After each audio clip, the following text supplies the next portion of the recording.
Hello students, hello sir. आज हम सीखेंगे present indefinite tense simple sentence. कौन से सीखेंगे? Simple sentence. ठीक है, डे 1 है, आज फर्स्ट डे है। स्टार्ट करते हैं फर्स्ट डे से। आज सिंपल सेंटेंस सीखेंगे, कल नेगेटिव, कल फर्स्ट टाइप इंट्रोगेटिव, उसके बाद फिर सेकंड टाइप इंट्रोगेटिव सेंटेंस। ठीक है, तो अभी देख रहे हैं हम सिंपल सेंटेंस।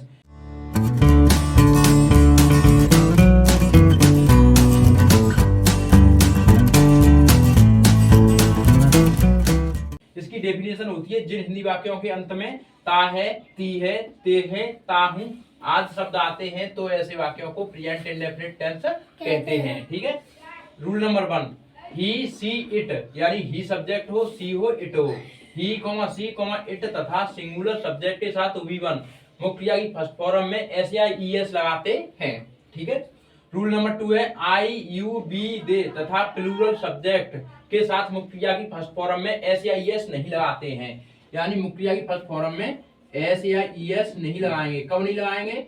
जब प्लूरल सब्जेक्ट होगा। क्या होगा? Plural subject. जैसे आई लिखा हो, यू लिखा हो, बी लिखा हो, दे लिखा हो तथा प्लूरल सब्जेक्ट जैसे रोहन और सोहन, शीला और मोहन, राधिका के भाई, मोहन के भाई, इस तरह से अगर प्लूरल सब्जेक्ट हो तो हम क्या करेंगे? मुख्य क्रिया की फर्स्ट फॉर्म तो लगाते हैं लेकिन उसमें एस या ES नहीं लगाते हैं। ठीक है, उसके बाद हमें अब ये भी पता होना चाहिए कि एस या ES लगता कहाँ है। ये तो मैंने आपको बता दिया कि मुख्य क्रिया की फर्स्ट फॉर्म में और सिंगुलर सब्जेक्ट हो तो हमें एस या ES लगाना है, लेकिन ये भी तो पता होना चाहिए कि एस या ES लगता कहाँ पे है।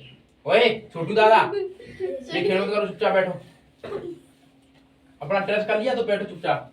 नेक्स्ट रूल नंबर 3 है, इसके आधार पे अंग्रेजी वाक्य में मुख्य क्रिया के अंत में, किसमें? अंग्रेजी वाक्य, जब अंग्रेजी वाक्य बनाते हैं हम तो उसमें मुख्य क्रिया के अंत में OSH, CH, तथा शेष वर्ब के साथ एस का प्रयोग करते हैं।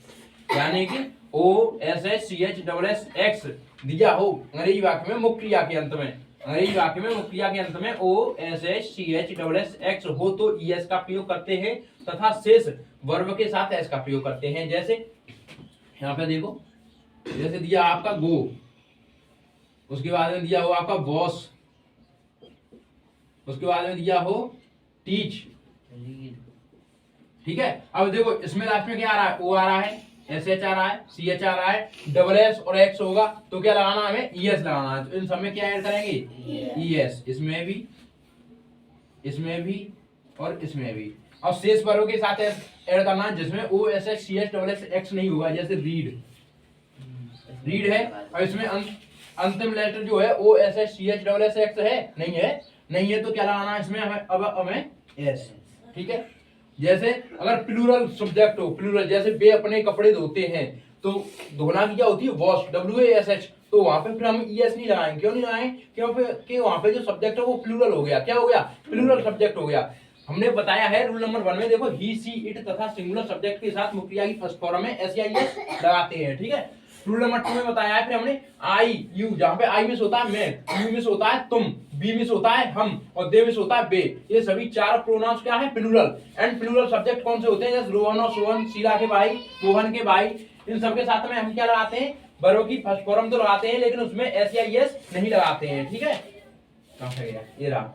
ठीक है, मुख्य क्रिया की फर्स्ट फॉर्म तो लगाएंगे लेकिन ये एस या ES इसमें नहीं लगाते हैं। किसमें नहीं लगाते? प्लूरल सब्जेक्ट में। ठीक है, उसके बाद रूल नंबर 3 है, अंग्रेजी वाक्य में मुख्य क्रिया के अंत में OSH, CH, X हो तो ES का प्रयोग करते हैं तथा शेष वर्ब के साथ S का प्रयोग करते हैं। मैंने बता दिया, जैसे रीड दिया हो तो रीड्स, जैसे दिया हो तो राइट मींस क्या होता है?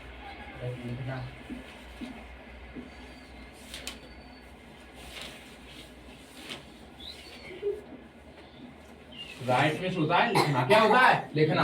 अब इसमें बताइए, लास्ट में कहीं आपको OSH, CH, X दिखाई दे रहा है? नहीं दे रहा है बेटा, look on the black board. तो क्या लगाना है इसमें? हमें ओनली S लगाना है। क्या लगाना है? S। ठीक है, समझ में आ गया? चलो, अब ये structure present indefinite simple sentence बनाने का स्ट्रक्चर है, ये सिंपल सेंटेंस का है। किसका है? सिंपल सेंटेंस का। तो सब्जेक्ट को क्या कहते हैं हिंदी में? कर्ता। प्लस V1 का मतलब होता है मुख्य क्रिया की फर्स्ट फॉर्म। ठीक है, प्लस S या ES, यानी मुख्य क्रिया की फर्स्ट फॉर्म में S या ES ऐड करना है। ठीक है, उसके बाद में प्लस ऑब्जेक्ट को हिंदी में कहते हैं कर्म।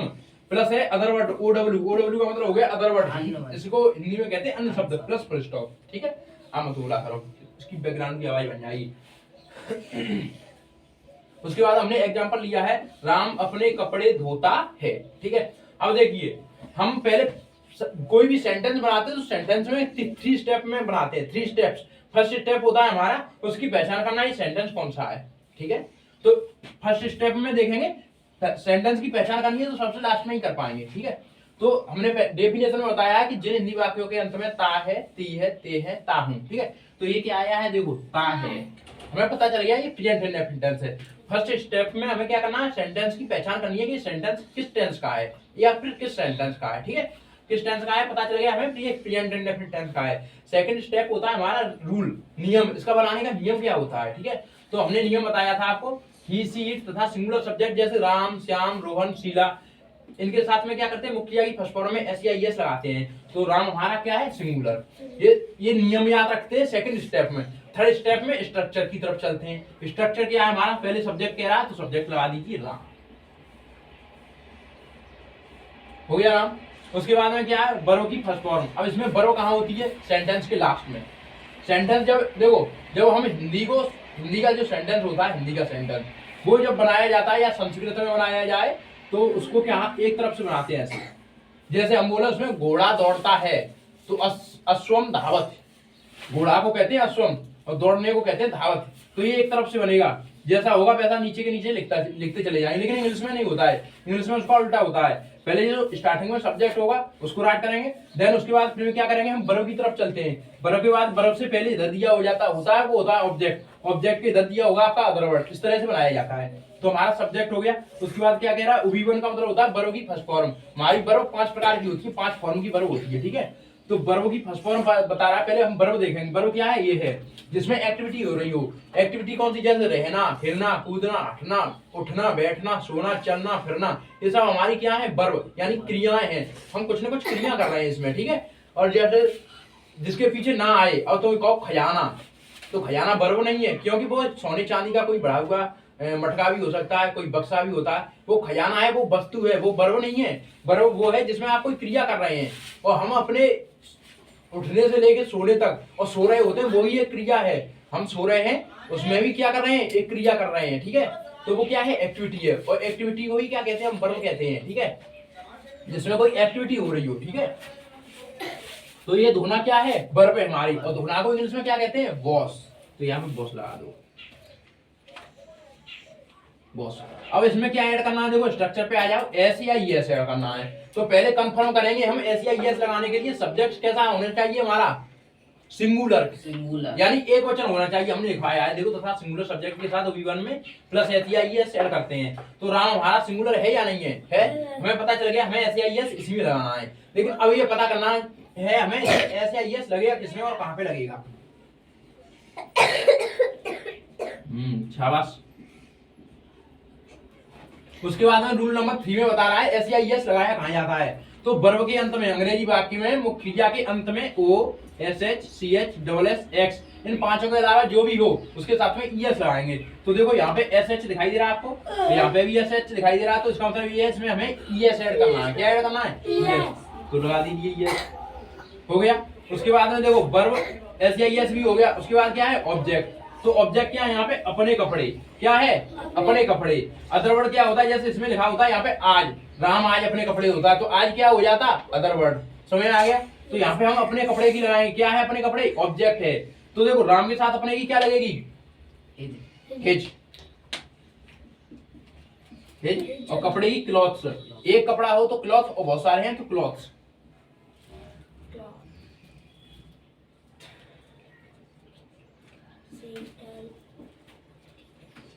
समझ में आ गया।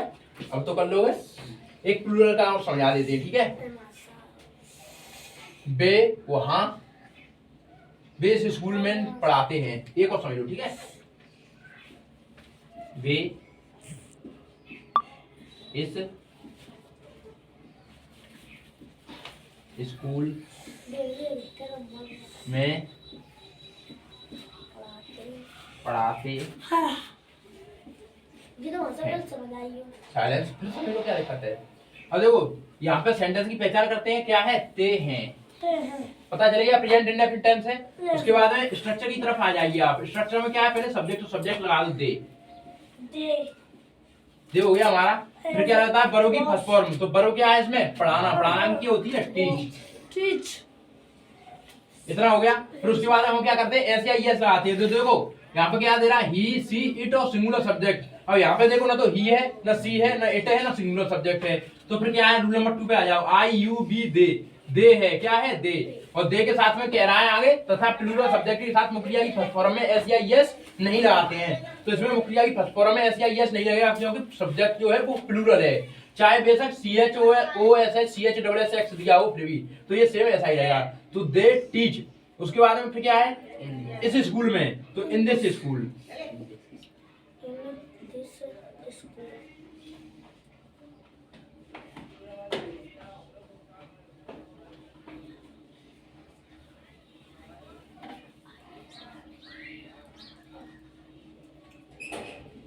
समझ में आ गया? स्टार्ट कर दो।